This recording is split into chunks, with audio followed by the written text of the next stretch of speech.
yang secara materialnya, fisiknya itu tidak sesuai akan kita bantu. Tapi tentunya melalui proses check and reject one by one. Kalau saya dari awal itu husnudon, karena pemerintah itu ketika mengeluarkan program tujuannya untuk kesejahteraan masyarakat, kita jadikan pertimbangan dalam rapat Komisi Fatwa MUI Provinsi Banten. Ketahanan nasional kita akan terancam apabila pesisir laut itu dikuasai oleh swasta. Mohon disaksikan sampai tuntas agar tidak gagal paham. Dan Assalamualaikum warahmatullahi wabarakatuh. Salam jumpa, salam sejahtera untuk Anda semua. Salam persaudaraan dari kami Al9 Channel. Dalam kesempatan kali ini, saudara-saudaraku, saya akan putarkan penjelasan dari Kiai Haji Imaduddin Usman Al-Bantani dalam pengajian bulanan di wilayah beliau, yakni di daerah Kresek, Banten, berkenaan berbagai isu. Dan ini juga kami anggap penting karena kami juga pernah mengulasnya sehingga ini menjadi rangkaian dari berbagai isu yang dibahas beliau, yakni tentang PSN PIK 2, kemudian berkaitan dengan pagar laut, sertifikat laut, dan berbagai halnya. Nah, awal ketika kami wawancara dengan Gus Rofi'i Mukhlis berkenaan dengan apa itu PIK, apa itu PSN, dan PSN PIK 2 serta tanahnya masing-masing milik siapa, itu lebih pada penegasan yang pada saat itu juga disampaikan bahwa MUI Pusat menghendaki agar PSN PIK adalah proyek strategis nasional ya di masa Pak Jokowi, yang di PIK 2 itu minta untuk dibatalkan atau dihentikan, maksud kami. Mungkin maksudnya adalah untuk ditinjau ulang. Dari sini kemudian Gus Rofi bersama organisasinya yakni Barisan Kesatria Nusantara atau BKN menggelar acara yang mendatangkan 99 ulama. Demikian kata beliau. Saya tidak hadir ke sana sehingga saya tidak bisa menghitungnya.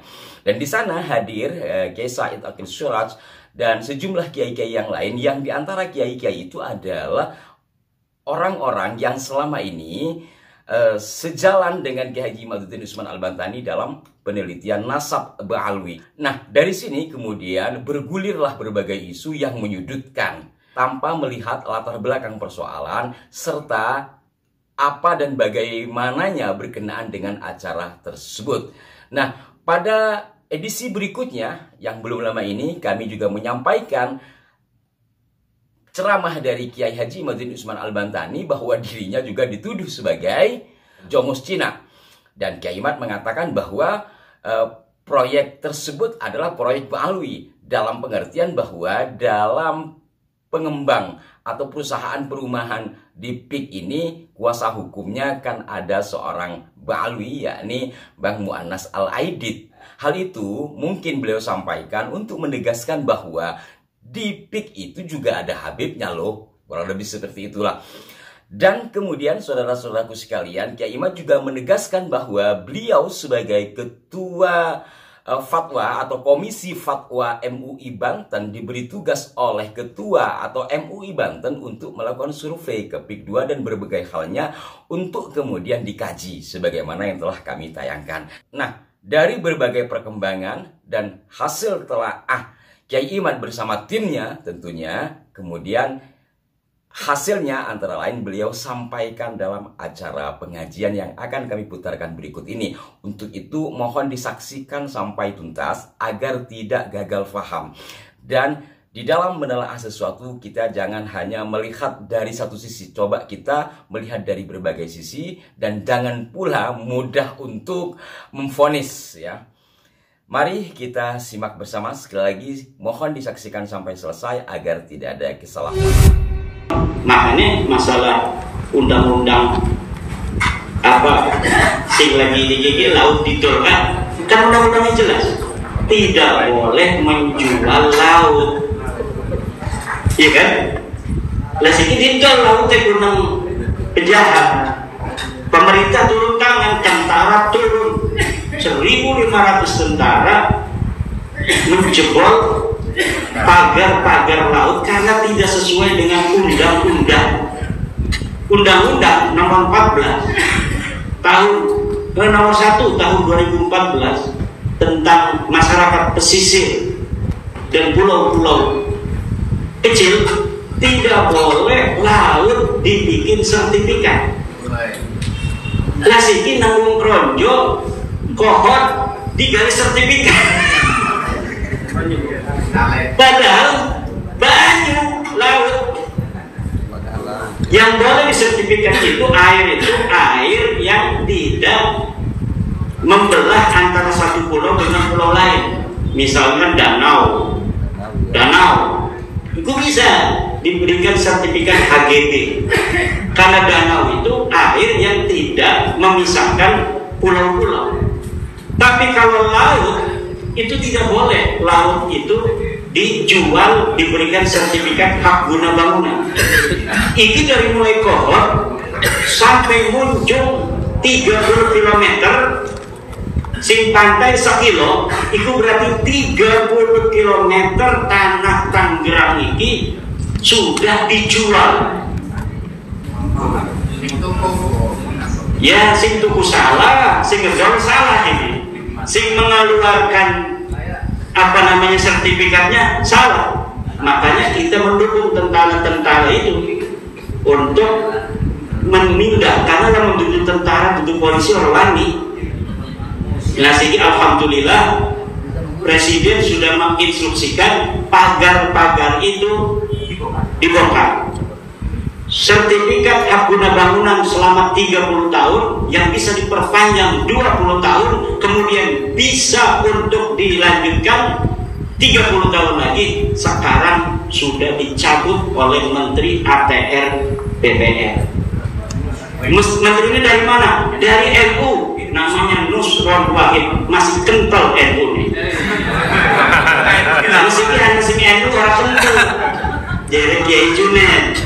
Beneran ya, kita bisa dalam dek apakah NU kental pengen naning kresek NU itu tingkat ke desa ikut duit rambet.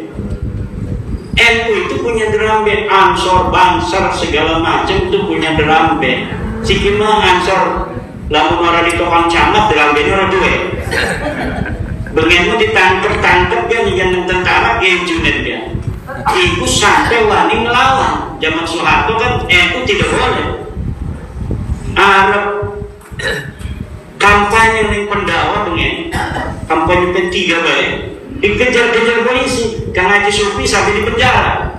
Tony Ardi ya lagi. Dan lagi kampanye P3 ya, Wisnu NU ya. Masih NU, Partai NU terakhir mungkin itu. Arab mengadakan kampanye, lapangan roli, pendawa. Ini pendawa dikejar-kejar, akhirnya tertangkap Kang Jupi, Haji Suki rasanya. Nah itu jangan pengen perjuangan sih mah enak, tentara bersama kita, polisi bersama kita, camat bersama kita, presiden bersama kita. Nah apa lalu bisa kejar orang tua-tua. Kita sebagai ketua komisi fatwa MUI Banten ribu dari iki MUI itu selimang balik pertemuan MUI pusat, kemudian pertemuan MUI provinsi, sidang pleno pengurus harian. Kita ini lagi ini Jawa memutuskan komisi fatwa Kiai Madudin dan teman-teman komisi fatwa untuk terjun ke lapangan. Kita lapangan bukan lapangan laut ya. Karena ulama di Jawa komisi fatwa melihat di PSN dan PIK 2 itu setelah kunjungan kemudian dibahas di komisi fatwa. Hasil keputusannya adalah kita mengikuti komisi fatwa di pusat. Kita ikuti MUI pusat yang telah membentuk sebuah tim namanya tim advokasi dan tabayyun. Karena tidak boleh MUI Banten sebagai kepanjangan tangan di MUI pusat berbeda pendapat dengan MUI pusat tentang hal yang sama. Akhirnya sekarang tim MUI pusat telah menemukan bahwa ada masalah banyak di program itu, baik dilihat daripada 2 PIK 2-nya, 3 PSN-nya. Ini berbeda-beda ternyata. Untuk disusulakan, kalau disusulakan kita betul itu. Oh, Banten asalnya mendukung. Waduh. Ya Komisi Fatwa Banten wong kresek, Komisi Fatwa Pusat wong kresek. Beda-beda kenal tegar. Lah wong sedulur sejen-sejen. Nah kita kalau saya dari awal itu khusnudon, karena pemerintah itu ketika mengeluarkan program tujuannya untuk kesejahteraan masyarakat. Nah, dari BPD sudah mengasih master plan segala macam, bagus tujuannya. Dari PIK juga sudah. Nah, dari MUI juga ada beberapa poin bahwa ini bermasalah. Kita jadikan pertimbangan dalam rapat Komisi Fatwa MUI Provinsi Banten. Yang keputusannya dari Provinsi Banten adalah kita mengikuti keputusan MUI Pusat. Dari situlah kemudian kita biarkan proses hukum yang dijalankan Pak Prabowo hari ini yang mempunyai kepedulian yang kuat Pak Prabowo terhadap Tangerang ini untuk menyelesaikan tugas-tugasnya. Iki Menteri wis turun, surat hak guna bangunan dibatalkan, aja bisa sampai PIK 2 itu dibatalkan karena ada masalah-masalah di situ. PSN-nya juga bisa jadi ditinjau ulang. Sebenarnya PSN itu kan tidak ada masalah karena PSN mah tanah negara. Negara dapat mewarisi dari Kesultanan Banten zaman dahulu kala ketika dikuasai Belanda, kemudian dikuasai Belanda, ketika kita merdeka dikuasai Negara Kesatuan Republik Indonesia. Tidak ada masalah, itu untuk kemaslahatan. Tapi yang masalah sekarang ternyata batas garis pantai itu sampai 1 kilo lautan didol tanahnya. Ini yang masalah besar ini. Kita uang Tangerang pewaris tanah ini, orang berlu tanah didol, tidak tahu tanahnya dijual oleh orang lain yang bukan yang punya, sedangkan kita adalah pewaris daripada tanah Tangerang ini. Dan inilah yang sekarang kita mendukung pemerintah Joko Widodo, Prabowo Subianto, orang keliru ganti ya, untuk menjalankan tugasnya dari masing-masing tingkatan kementerian yang terkait, dari KKP, dari ATR, dan yang lainnya untuk menyelesaikan masalah ini. Dan kami meminta, karena saya juga adalah sebagai ketua pemangku adat kearyaan Kabupaten Tangerang, agar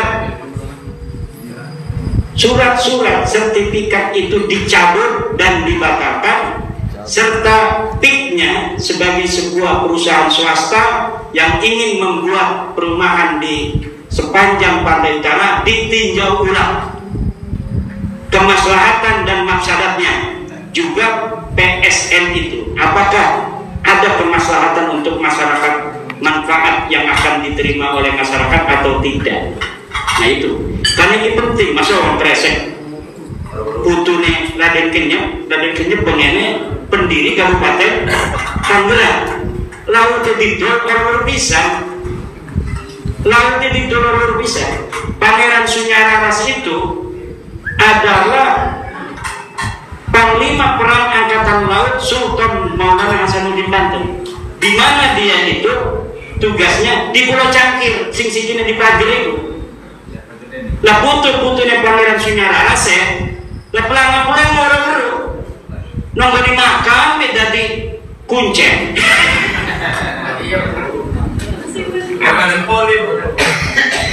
Tetapi ada Pak Khalid dari Pontang yang kemudian bersuara alhamdulillah semuanya dengan berbagai macam keterkaitan rangkaian itu terbongkar. Dan ini apa yang terjadi di masyarakat. Ini kita harus mempunyai kepedulian terhadap Negara Kesatuan Republik Indonesia ini. Ini terkait pula dengan ketahanan nasional. Ketahanan nasional kita akan terancam apabila pesisir laut itu dikuasai oleh swasta.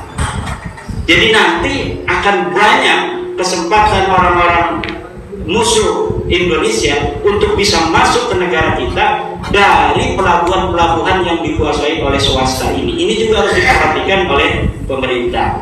Demikian, wallahu wal muwaffiq ila aqwamit thoriq. Wassalamualaikum warahmatullahi wabarakatuh.